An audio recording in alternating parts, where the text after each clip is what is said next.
This is Season 4 of Flute Unscripted. Hi, I'm your host, Caity Massoud, and I sit down with a new artist every week and share their stories with you. This podcast is brought to you by Flute Center of New York, the marketplace for flutes. Join us, subscribe, rate, and review us. Use this podcast promo code LISTEN for some special deals. Get $50 off any flute or accessory purchase of $4.99 or more, and 10% off any sheet music order, including free shipping on all orders over $50.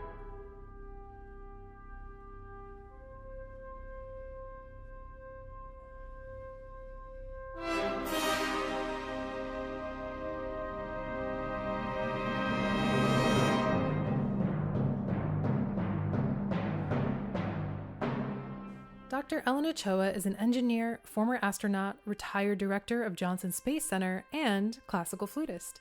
She was the first Hispanic woman to go into space in 1993 and even brought her flute along. You can find video and photos of Ellen playing her Haynes flute aboard the near weightless environment of the shuttle Discovery. Ellen was born in Los Angeles, and music was a big part of her life from the beginning. She ultimately decided to pursue science as a career and keep music as a hobby. Ellen earned her Bachelor of Science degree in physics at San Diego State University, Master of Science degree, and doctorate in electrical engineering from Stanford University. She was later accepted into NASA's astronaut program and ultimately went on 4 shuttle missions. Through her missions and numerous discoveries, Ellen has continued to make time for music in her life, and it was an honor to sit down with her and hear about the flute from a different point of view.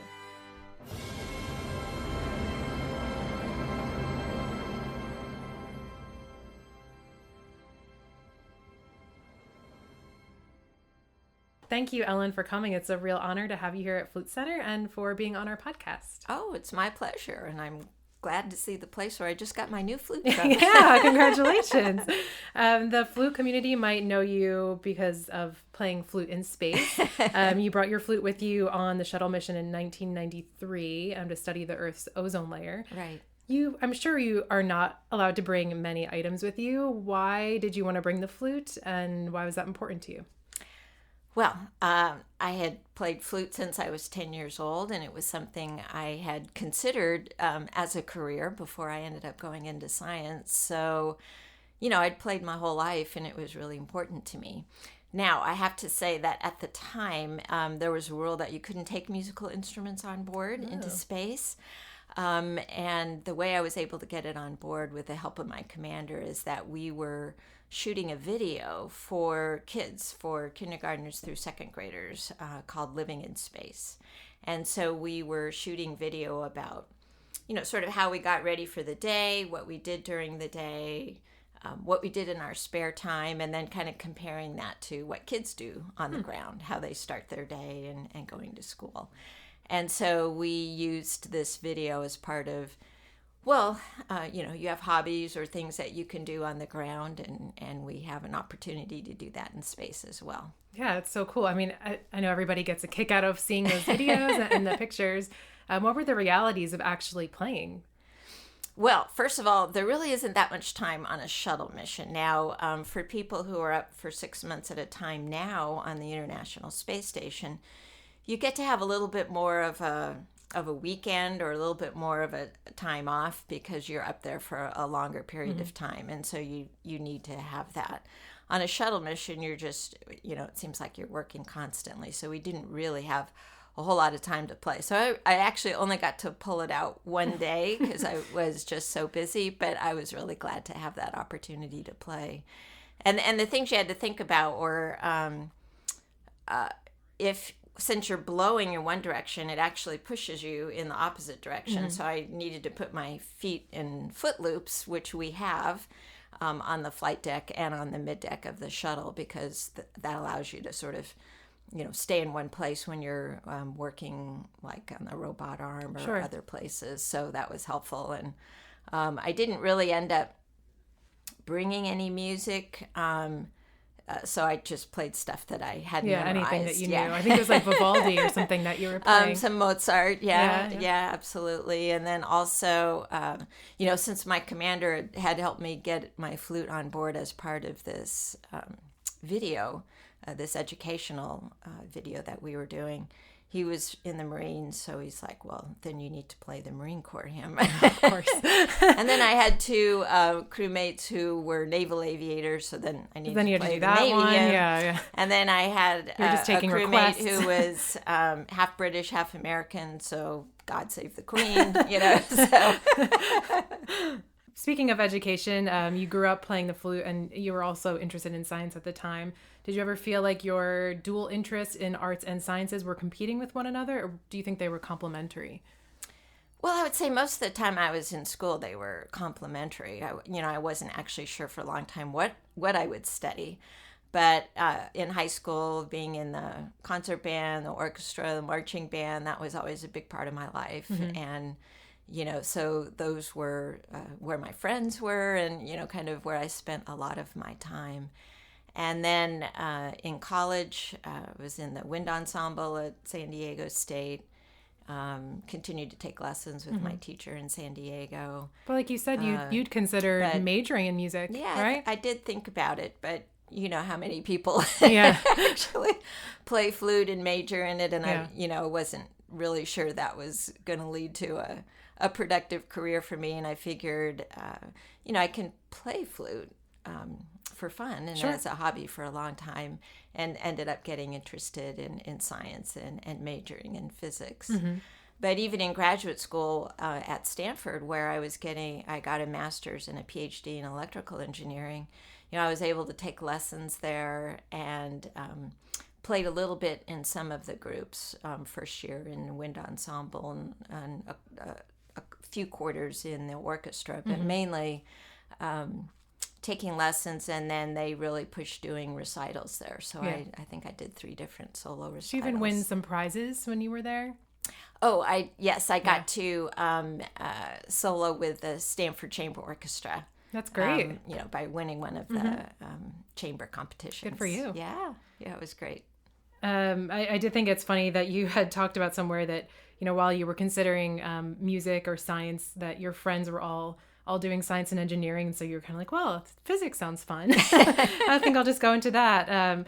So you enjoyed the math of physics and you wanted to use it to kind of explain the questions of the world for you.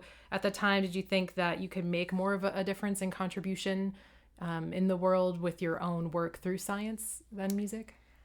Well, let's see. As I started to get interested in science, and as you say, it was really kind of through my math classes, because I had always enjoyed math and done well in it and had taken it in college, and that's kind of what led me into the science and engineering field. One of the physics professors at San Diego State did talk to me about, here's some of the kinds of things that people do when they major in physics, which it was really important for me to hear because I didn't really know any scientists. So I didn't really have a very good idea in my mind of, well, if you major in physics, what exactly do you do? And of course, there's a lot of different ways you can go, but that was part of the picture that he was painting for me. And, one of the specialties they had at San Diego State, which I didn't end up going into, but which was interesting to me, was radiation health physics. And so, just there's a lot of different things that you can do. Yeah. And once I got into physics, well, one of the requirements for the major is a research project when you're a senior. And they had recently hired a professor in optics. And so I ended up doing a project with him, and I'd kind of gotten interested in optics, again, through math. I'd taken a Fourier transforms class, and one of the things they talk about in that is that optical lenses essentially take two-dimensional spatial Fourier transforms, and you can do image processing with that. And so I ended up moving in that direction and actually going into that area, image processing and information processing with optics, when I went on to graduate school. And you have patents on things now too as well, yeah, right? A couple that came out of my PhD dissertation, and then also 1 or 2 from my first position after getting my PhD, which was at Sandia National Labs.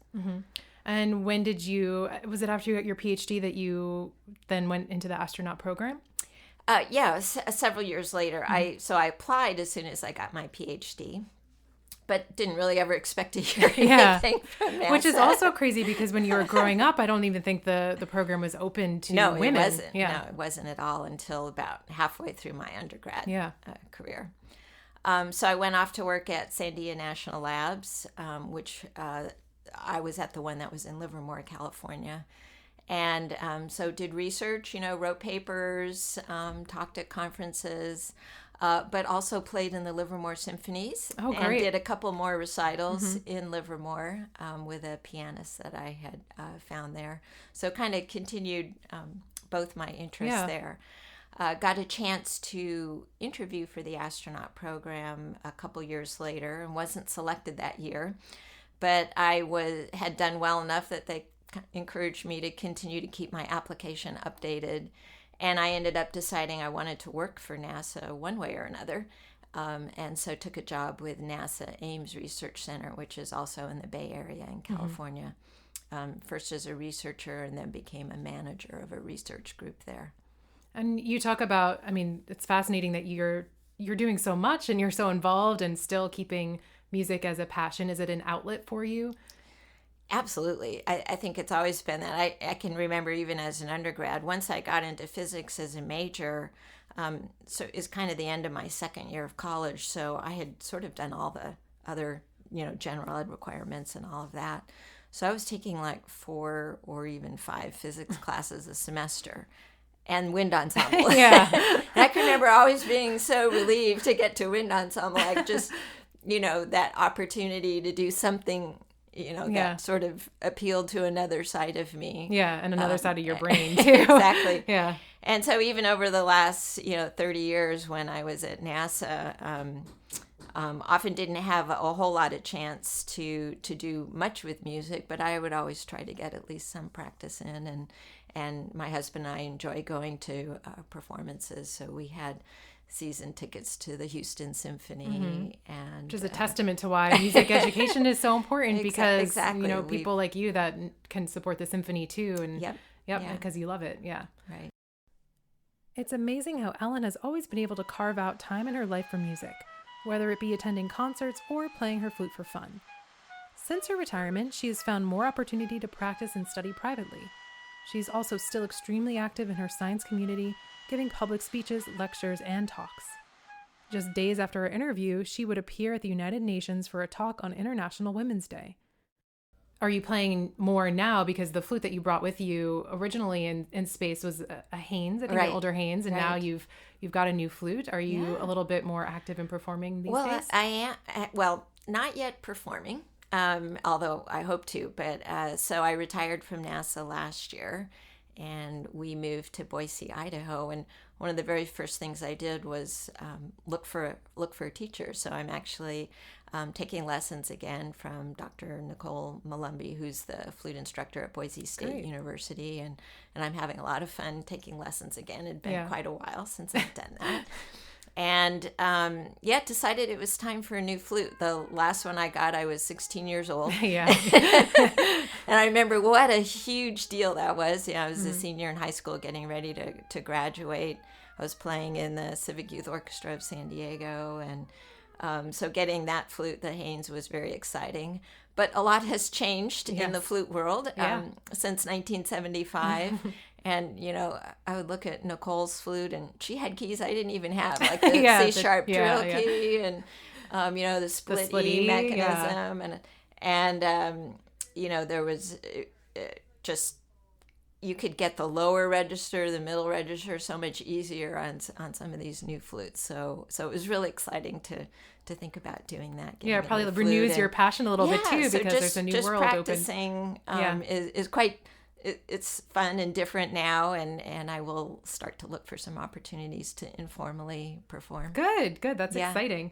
At this point, you've presented a lot of papers at conferences and in journals and everything like that. Is it kind of like performing? Do you get nervous in front of people when you have to stand up before a large conference? So what I do now is mostly speak about my NASA career and education.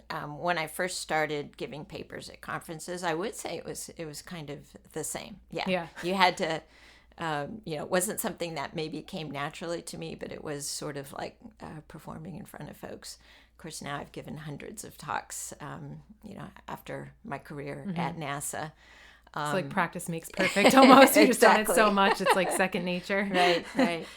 You had a lot of firsts in your career. In 93, you were the first Hispanic woman in the world to go into space. And then in 2013, you became the first Hispanic and second female director of NASA's Johnson Space Center.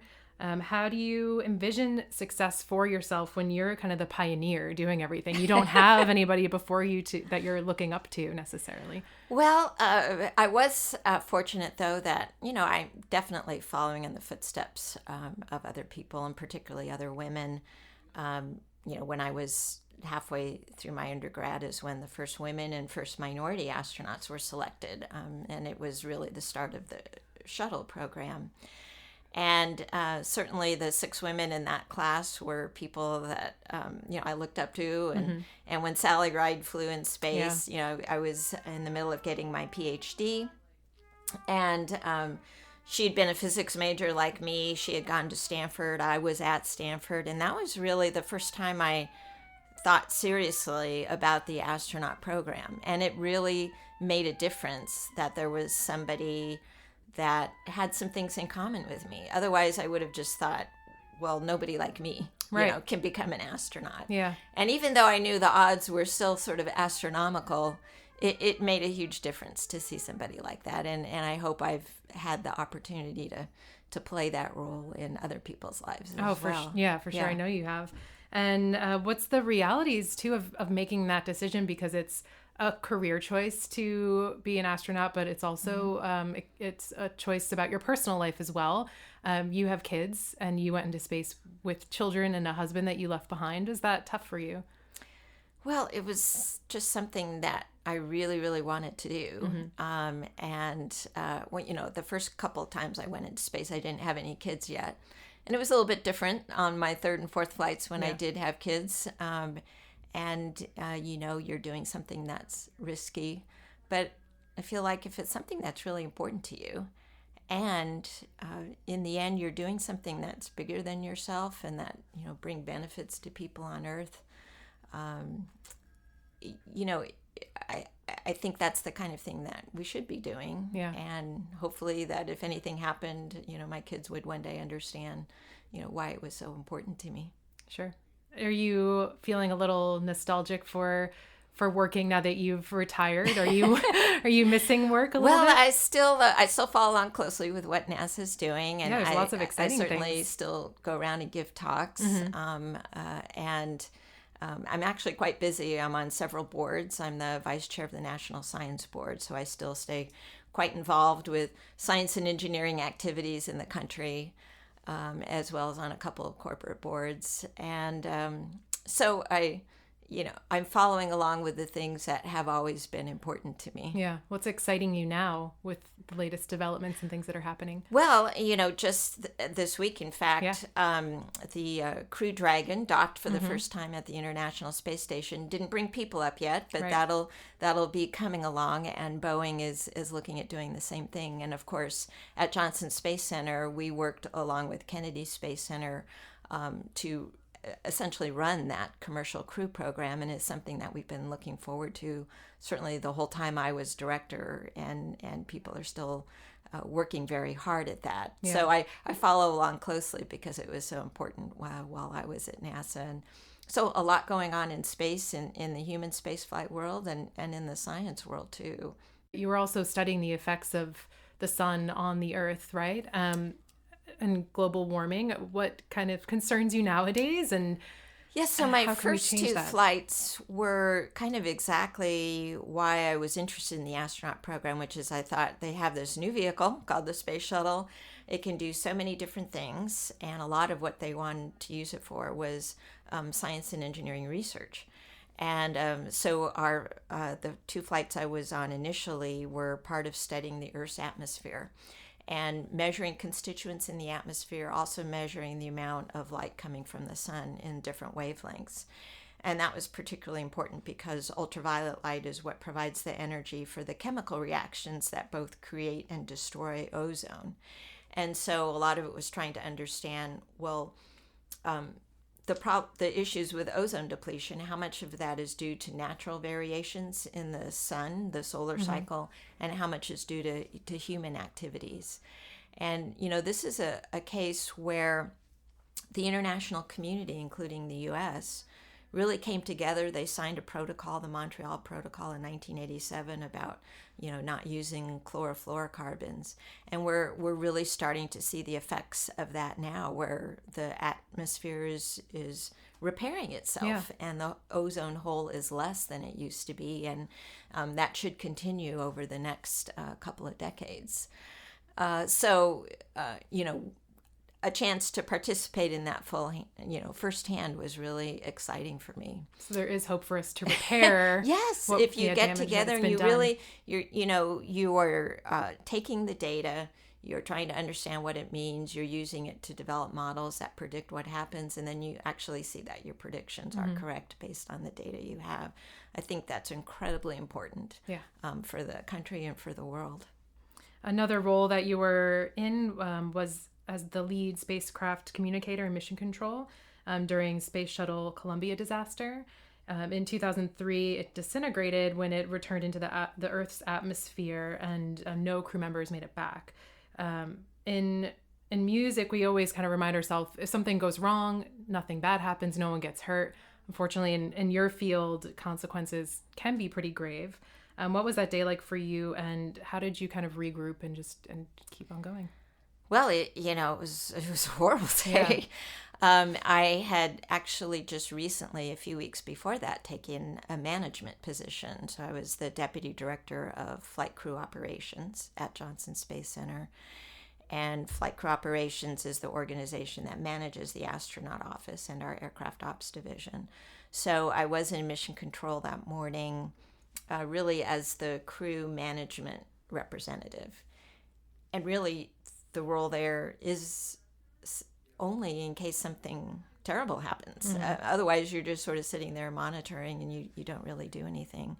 Obviously, I never expected anything to be happening that morning, but it did. And so fortunately, we do have procedures for dealing with things like that, which is good because you can go to those, and it sort of helps organize you and helps initially deal with what goes on by, well, I have a job to do. Yeah. And everybody in mission control needs to be collecting data because, you're going to need to figure out what happened. What did we miss? What happened? What are we going to need to change in the future to be able to get back to flying people? And so, we had our initial mishap response team meeting probably an hour later. And I was the crew office representative for that. And I also remember talking to the astronauts who were on the International Space Station that morning. We had the center director initially inform them of what happened, and then I talked to them a few hours later just to let them know what was going on. But because, as you can imagine, they knew these people who were on this shuttle as well, and yet felt remote and somewhat helpless in terms of being able to try to do something about it. Sure. Well, is there anything else that you want to add? I think you've answered all my questions beautifully. You can tell that you are going around and giving speeches and talking to people because you're very eloquent and succinct, so it's great. It's really an honor to have you here, and I think you are such a role model to so many people, musicians and women and everyone alike. So thank you for coming by. Well, thank you. My pleasure.